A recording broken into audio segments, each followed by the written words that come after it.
Cat Williams is not sparing the rod. He is going in hard, and this time who it is? Who it is? Rickey Smiley. Let's take a listen. You let Rickey Smiley sit here and you said out that mouth, you stole Friday After Next, the one I was in. I wish all of America fumbled a bit when that happened. And then he said some stuff that we haven't heard in 100 years in Hollywood. You ain't say nothing. This man told you he had Cat Williams' role. He was going to be Money Mike. And Cat Williams was going to be the Santa Claus. Now, three quick points. You mean in Hollywood they cast a 5'5" black Santa Claus that weigh 145 pounds? That's your story. Your story is the Rickey Smiley that couldn't even do curse words because he had a Christian fan base. He was going to play the pimp. Why you didn't ask him why has he played a woman in more movies than he's played a man? Well, I didn't know. He shouldn't be able. You wouldn't let an athlete that been on steroids talk about one of the greats. Rickey Smiley can't act because Rickey Smiley can't act. He told you the story about when the movie came out. Where did he say he watched it? At home. He wasn't even at the premiere. You telling this man, you stole that. Oh, so he could get his name in the same sentence with a great one. It is sad. He was just that bitter when we were shooting it. He told everybody, it should have been my role. Everybody on the scene. Why do you think no cast member has ever said anything? Go ahead and hit the like bell as you come onto the page and subscribe to the channel if you haven't done so as yet. He couldn't have played that role like you. I thought he was... Sir, no one... Why no... He was with KD? He beat up Terry Crews? Why nobody know this story? You talking about in Hollywood, they switched off roles. You take this and he... What? So Rickey Smiley knows this. We auditioned in Los Angeles. Yes. I was audition number 201. 200 black comedians auditioned for the role of Money Mike with me. You're saying all 201 of us was auditioning and you had already had the role and had already shot the role in 4 days? The truth of the matter is, the Money Mike in the original script got raped in the bathroom, and that's what Rickey Smiley was okay with. Now, with all due respects to Cat Williams, Ice Cube came out and he did a video and he said that scene was never in the movie. He said no way, no shape, no how, not the beginning, the middle, nor the end did he put a scene like that in his movie. He said this is all a lie that Cat is telling about the R word, the scene being in the bathroom. He said there was never any scene like that in no bathroom. I don't know who's telling the truth, but let's continue. Cat Williams had to take the risk in front of the studios and the cast and our powers that be in his very first movie and say respectfully, humbly, guys, if we talking about anything else, I have no credibility and I have no pull. But we're talking about comedy, right, where I have all the credibility and all the pull. The problem with Friday After Next is we're trying to make a classic comedy. And this comedy involves a rape. And rape is never funny, no matter who it happens to or what the circumstances are. If you would allow me to allow us to do this movie without a black man getting raped in it, I promise you that it will be twice as funny as it would be with him getting raped.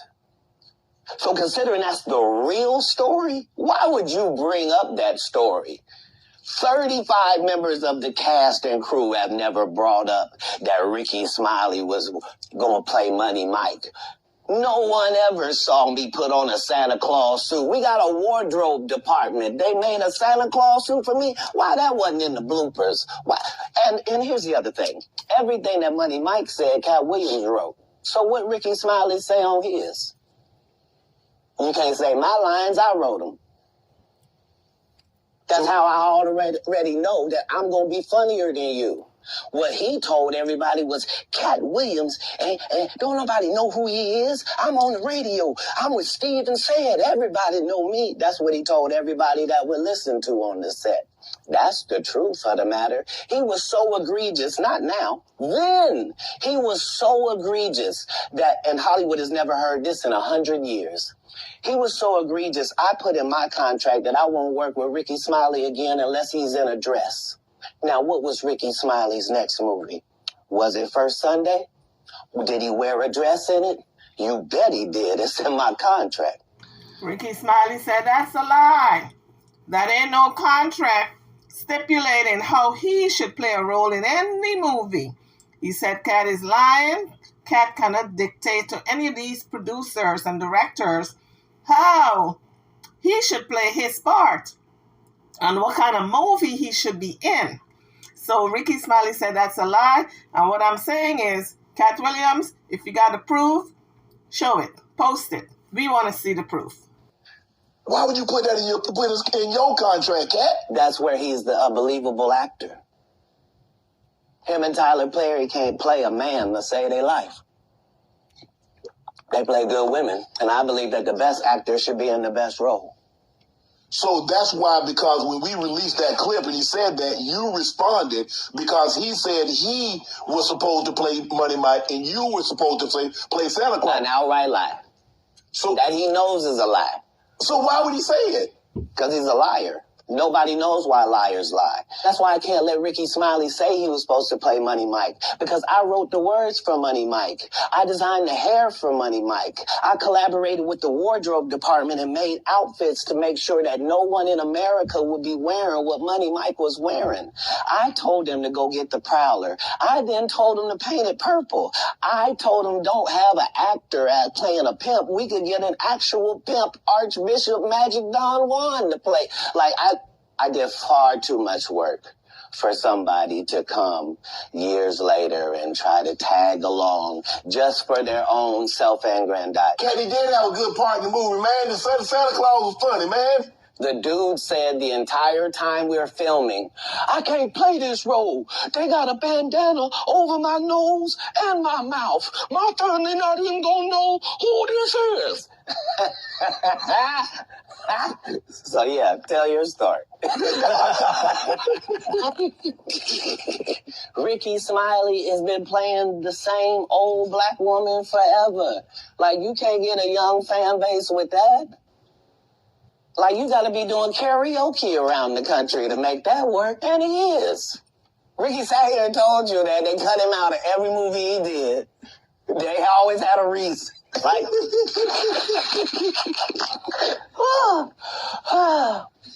that's why I'm funny, because I'm a happy person. I laugh all day long. I can't even imagine the misery of these bums.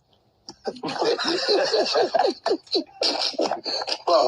to not be good at what you do, not work hard at what you do, but have to act like you the best at what you do. It is crazy. It's crazy. But they be touring, they be doing like 100 shows a year. That's me.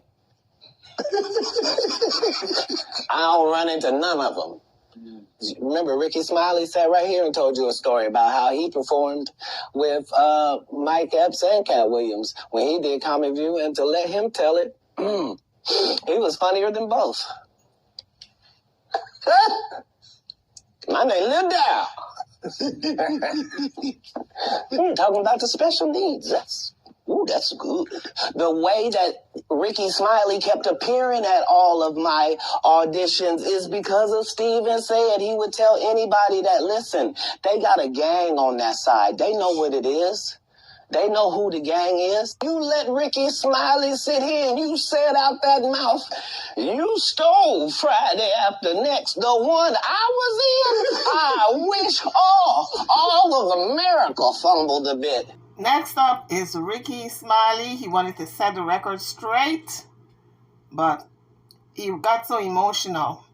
I think he was thinking about his son, but he said it was because of the so-called friends that he thought he had, and he was crying. Let's take a listen.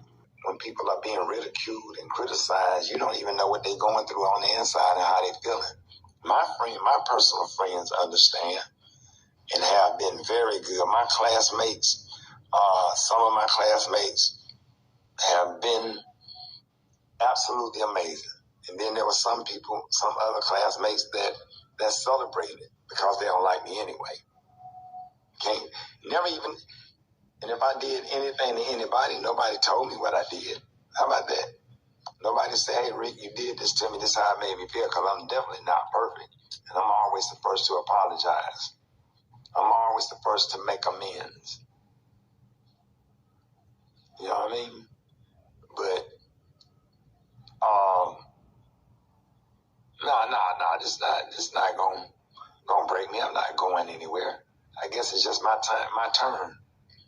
As Mary Robinson Walton said, it's just my turn to go through whatever storm that I'm going through. It's my turn. And now it's my turn.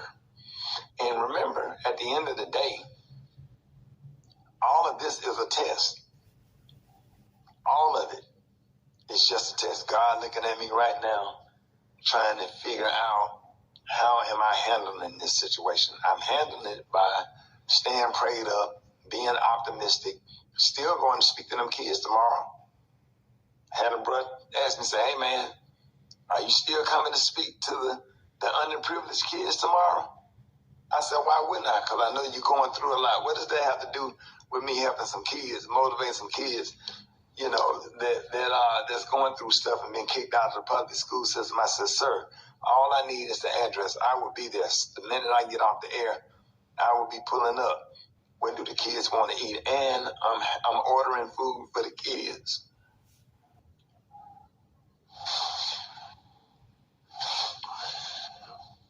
So get ready. It happens in families too. Sometimes it's just your turn to go through it. And God must be really finna bless me, man, for all of this. I know Cat Williams spoke on certain situations with Rickey Smiley, but I don't think that is what overwhelmed him. I think really it's his son, although he said it was some friends who were not in his corner when all this stuff dropped. But I really think it's his son. He's still going through the mourning period. And honestly, I don't think Cat Williams really meant what he said about writing Ricky's name in his contract and the stipulations in which he will play alongside him is that he would wear a dress. I think that was meant for comedy. He's a comedian and he knows how to throw a punchline. And everybody ran with it, including myself, that, oh, this is what he said. Yes, he said it, but I think it was meant to be a joke.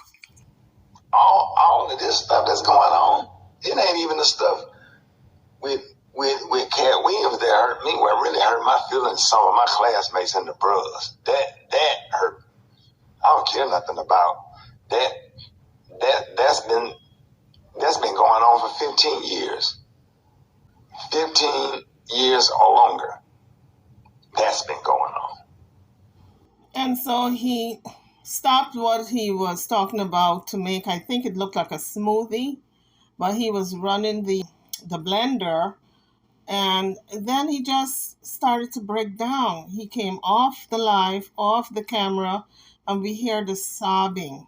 And I said, oh my goodness.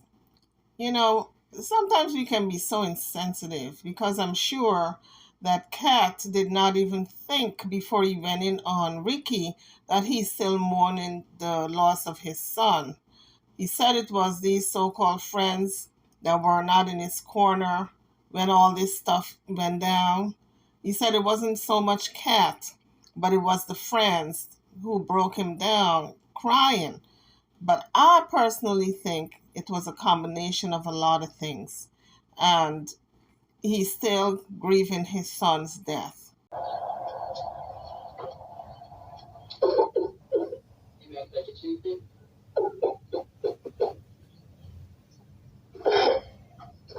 Get your water or something, man? You okay? All right. Yeah. Can I give you that? Thank you. You sure? Okay. Yeah. I appreciate you. Of course. Rickey Smiley is a good dude. I hope he's getting some help for the grieving that he's going through, or whatever it is in his personal life. that's affecting him to this degree. I hope he gets some counseling. So, so Rickey Smiley wasn't crying over what happened with Cat Williams. Because, like he said, it's been going on for probably 20 years, 15, 20 years. What he was crying about was that his son had just passed away. We remember when his son died a couple of months ago. So he's still in that grieving stage, that grieving process. He hasn't gotten over the death of his son, and it just takes one little thing to put you in that frame of mind again where you start crying and grieving all over again. He did say it wasn't Cat Williams that got him in that frame of mind and frame of mood. He said that's been going on for a long time, so it's nothing. But he said it was these so-called friends. I personally think it was a combination of everything, especially remembering the loss of his son. And the fact that Cat Williams came after him, it just kind of saddened him to the point where he started to reflect on his son's death and started that grieving process all over again. Because a lot of people were saying, oh, Rickey Smiley was crying over what Cat Williams said. No, that wasn't it. That was just him grieving over the death of his son. It comes every now and again, especially when you're under pressure. You think you've gotten over most of the grieving process or you've gotten over it. But if somebody says anything ill of you or ill of anyone you love, then that flood of emotion comes back again and you start that grieving all over again until it works its way out of your system where you can remember that person lovingly without breaking down. And a lot of times they start that crying and we don't know exactly where it's coming from, what place it's coming from in Rickey Smiley's position. And, he said it was the friends, some of the so-called friends that pushed him over the edge to get him to cry. But like I said, sometimes you don't know the origin of that crying, where it's coming from, and you blame other things. I believe the origin of that crying is a result of his son passing away a couple of months ago. And so the slightest little thing is going to push him into that crying mood, that crying phase. And a lot of times you can't pinpoint what's causing the crying. But a devastation like losing a child is going to always go back to that. If he goes to a psychologist and he sits on that couch, they're going to tell him the origin of the root cause of your crying has to do with the death of your son. That's what I think, because the thing he was crying over was no big deal. He was crying because some friends didn't have his back. And that's not a big deal. They don't have your back all the time in any given situation, but that's nothing to cry over. But he was crying, he said, because of it. So that tells me it had to do with his son. Guys, you can weigh in on this conversation. Tell me what you think. Drop it in the comment section. Don't forget to hit the like bell and subscribe to the channel if you haven't done so as yet. On that note, I'm over and out. I'll see you all in the next one. Thank you for watching.